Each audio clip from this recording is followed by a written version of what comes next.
Hola, mi nombre es Berta Varela, soy docente de Psicología Médica y voy a acompañarlos en la lectura de las diapositivas de los procesos de adaptación a la enfermedad. En la lectura se les sugiere también la lectura de los textos que están indicados y están en el EVA. Bueno, en relación a lo que se llama los procesos de salud-enfermedad, sabemos que de acuerdo al paradigma biopsicosocial, esto nos sirve para comprender los factores que explican el proceso de enfermar, pero también aquellos dinamismos que sostienen y promueven la salud. ¿Por qué el término adaptación? Creo que esta imagen es sugerente en cuanto muestra que debemos adaptarnos a las diferentes circunstancias climáticas, de adversidades y a pesar de todo lograr que la vida sí sea posible. Pero en relación a la enfermedad o a los procesos de salud, ¿existe un proceso de adaptación?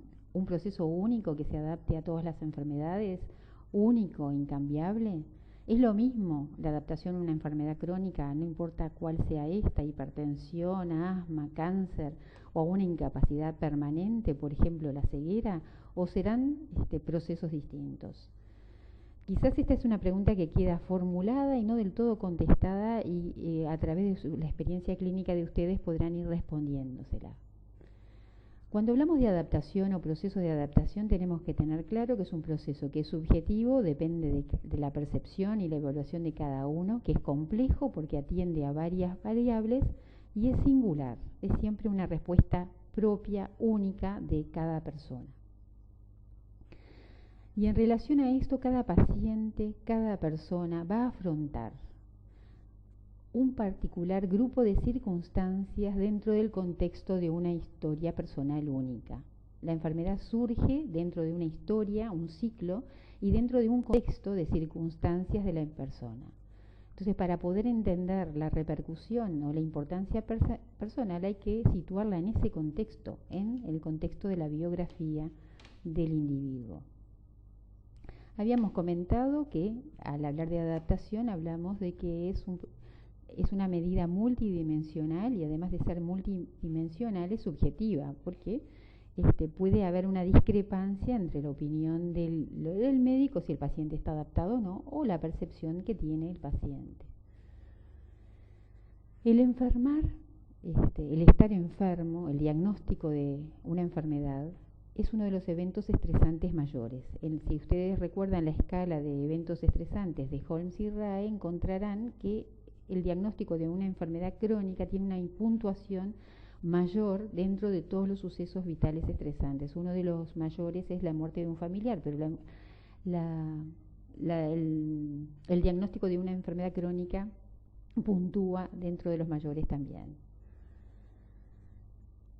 Si pensamos en una definición, pensaremos que es un proceso único y singular para cada sujeto, además de su complejidad.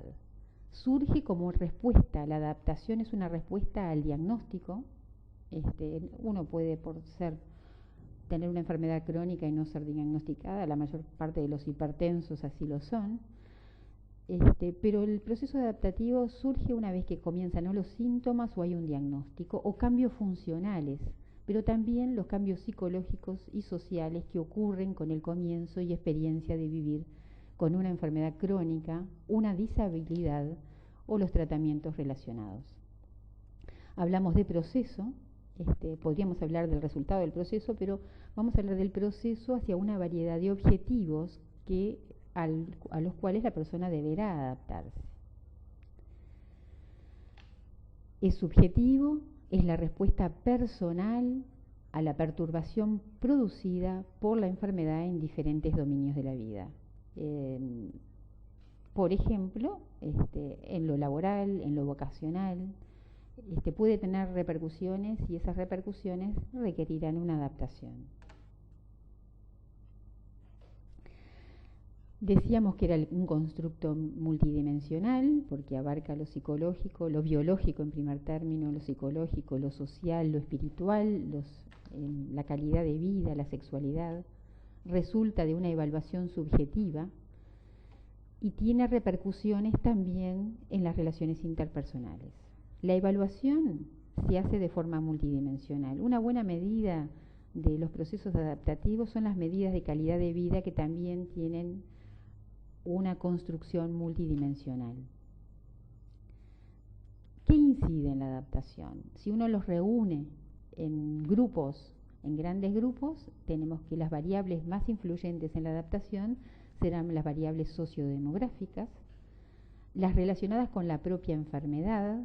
Pensemos en diferentes enfermedades, el cáncer, por ejemplo, y comparémoslo con la falla renal y con las distintas exigencias que tiene cada una. O comparémosla con la diabetes, o sea, los tratamientos son distintos, los síntomas son distintos, la discapacidad que impone cada una de ellas es diferente. Importa la persona, su personalidad o determinados rasgos de la personalidad. Si la persona tiene rasgos de personalidad flexibles que le permite procesar estas demandas, si su personalidad le permite relacionarse bien con el equipo de salud, o sea, el rasgo de la personalidad va a influir en la adaptación a la enfermedad, en la adhesión al tratamiento y en la relación médico-paciente. Y las características del ambiente físico y social y de la relación asistencial. ¿Qué factores condicionan la vivencia de la enfermedad? Habíamos dicho la situación biomédica, el momento del diagnóstico, el tipo de enfermedad, el tipo de tratamientos y la respuesta al tratamiento. Una vez diagnosticada una enfermedad, el proceso adaptativo se ve favorecido cuando hay una buena respuesta al tratamiento, o sea, la persona mejora. Hay enfermedades que el propio tratamiento es muy aversivo. Pensemos, por ejemplo, en la quimioterapia, que la persona está enfrentando, además de la enfermedad, el tratamiento. Y el género, es sabido que en las características más femeninas hay más tolerancia al dolor o hay más tolerancia a determinadas situaciones de la vida. Por lo menos esto es lo que en el estado actual de las cosas es así. Habíamos hablado también que la personalidad importa, la forma habitual de hacer frente a la adversidad, la historia de vida. La historia de vida puede tener que ver también con cómo la persona en el pasado ha afrontado las distintas circunstancias que le impusieron un cambio. Puede ser una historia que tenga que ver con alguna enfermedad previa, pero también con las circunstancias de la vida, la forma en cómo se ha desempeñado en estas situaciones. En la adaptación importa el ciclo vital, o sea, la edad del paciente. No es lo mismo hablar de la adaptación en un adulto, una persona de 30, 40 años en el comienzo de su carrera o formando una familia, en un niño. Pensemos el diagnóstico de diabetes a los 4 o 5 años de edad. No solo va a involucrar, siempre involucra el contexto familiar, pero en el caso del niño más aún que en el caso del adulto. El tipo de mecanismos de afrontamiento que la persona despliega y también los mecanismos inconscientes de defensa frente a la situación de adversidad. Otros factores que también van a condicionar la vivencia de la enfermedad será el tipo de conocimiento que tenga de la medicina y de los tratamientos, conocimiento que puede ser vulgar o científico, o conocimiento que la persona adquiere a través de lo que se usa tanto actualmente, que es la consulta en la web. Las creencias pueden ser muy irracionales y estar en contradicción con el saber más actual sobre la enfermedad o los tratamientos y ser un obstáculo a la adaptación. ¿Qué expectativa tiene el paciente de mejorar? ¿Qué expectativa de vida? ¿Qué expectativa del tratamiento, de la relación? De acuerdo si las expectativas tienen relación con lo posible, el proceso adaptativo será mejor. Si hay una brecha enorme, si espera la total curación y volver a un estado de salud anterior, el proceso de adaptación a la enfermedad se verá muy condicionado.